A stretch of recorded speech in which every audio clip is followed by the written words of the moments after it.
Hi, I'm Sophie. And I'm Kate. And today we're going to start doing some hamster cage reviews. Yep.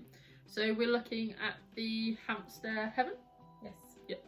It's branded Savic. You can buy it online on Amazon and also Pets at Home online for about £75, I think. It is around 620 square inches of floor space, which is the UK minimum. The base does taper a little bit, so it comes just underneath, but we will discuss that more in the review. Let's get to it. Let's get to it. So we actually have the leaflet thing that came on the cage, although we bought the cage second hand. It says Hamster Heaven Deluxe Hamster Home. 80 by 50 by 50, but like we said, it definitely tapers in at the bottom, so it's probably just under that, to be fair. It's got 9.5mm wire distance, and it comes with accessories. So let's review it. Okay. So one of the most important things to consider when buying a hamster enclosure or kitting one out is the wheel. Now, each of the Savic cages comes with this same wheel, which is the Savic Rolly. The only difference with the Hamster Heaven is that it comes on the stand, whereas on the other cages it just comes with the attachment on the back to attach to the side of the cage. You can remove this for easy attachment to the side of the cage. should you wish. Should you wish to embark on such a mission. Definitely. Now the stand seems fine, maybe easily bendable, but you can tuck that under some bedding and it'll be quite sturdy, I believe. The main issues that I have with this wheel include the size, the quality, and its durability.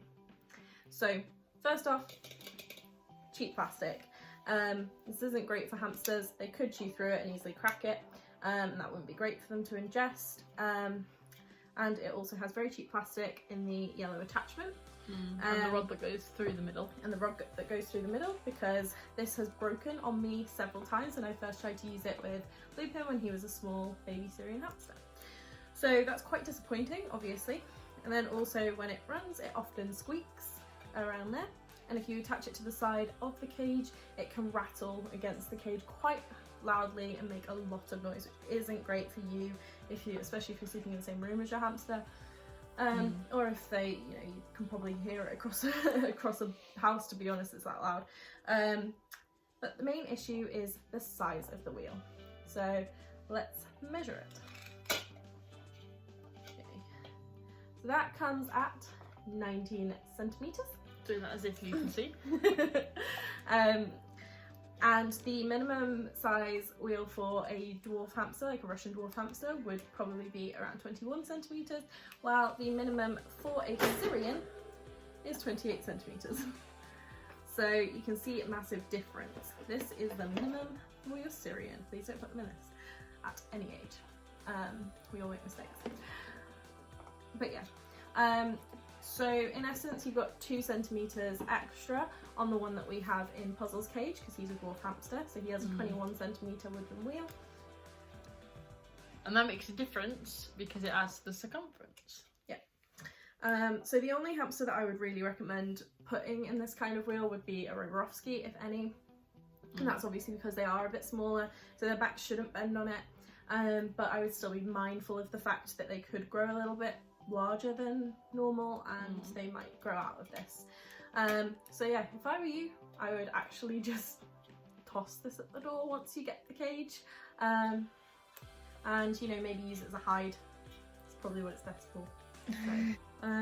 So the size of the cage is 620 square inches of floor space, which is the same as the Savic Sky Metro cage, which we currently have Puzzle, our aging dwarf hamster, living in. Now, 620 square inches is the bare minimum in the UK, so you technically could home either a dwarf or a Syrian in this enclosure. However, a Syrian would probably grow out of it and need a little more space, but as long as you gave them enough toys and enrichment outside of the cage, they could be perfectly happy in this. It has 2 platforms. It has a pink one and a green one. The green one has cut out holes in it with a pink hide on it, and a space for a water bowl, which we currently, or a food bowl, which which currently don't have in it because we bought this one second hand. It also has the pink slide that takes it down towards where you would put the bedding, etc. It also has the pink platform, which has a green hide and a green slide, and also is where they use the tunnel to get into the top bit. So the base of the cage is a wide blue base with about 16 centimetres of depth, which you can put bedding in. The green platform clips onto the cage underneath the wired top, so you have to kind of balance it in correctly, otherwise the hamsters can kind of push it off or even crack the plastic of it, which Lupin did do with his when I first had him in it, because I hadn't managed to get it under the bars correctly.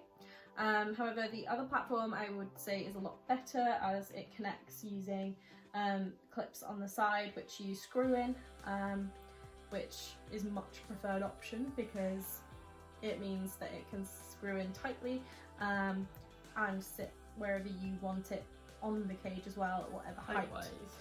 Yeah, which is much preferred, I believe. So I mean, a lot of people do end up removing the green platform from these cages for that reason. You also have a tube system that goes up from the pink platform. It goes across the top, underneath and up to the top, where there is another hide / bed, whatever people use it for, which comes from the top of the cage opening, and you slot the green thing over the hole that it creates, and then you connect the tube underneath to give the hamster access to this hide. Now, we have heard reports from people who've used this part of the cage, which we have never used before, that the hamsters, especially Syrian hamsters, have managed to escape from the top bit of this. So, you know, you might want to check how tightly fixed on your sort of lid is and the bars on the top are before using the tubes and the hide. Another recommendation, especially when it comes to Syrian hamsters, would be to remove the tubes completely from this cage, because they can choose to bed in there, and while for a dwarf they might still be able to get enough ventilation, but still not advised. For a Syrian they would be too big to nest in these tubes, and they could potentially end up suffocating and dying in their sleep, which obviously you don't want.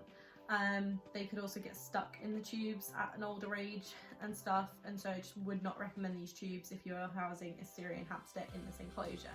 However, they're the perfect size for a dwarf or a Riverovsky to run throughout, but if you catch any of your hamsters, regardless of the species, making a nest in these tubes or a bed, then I would remove them completely until they have a set bed underneath the platforms and in the base of the cage, because obviously this can be harmful to them. It can be in essence very similar to being in a hamster ball. If they wee, they can breathe in that air, and that can be toxic for them. So yeah, we like the big door at the front. That is a massive plus point, because you can easily get your toys in through the front door, and you'd be able to scoop your hamster up from the bottom rather than having to go in from the top.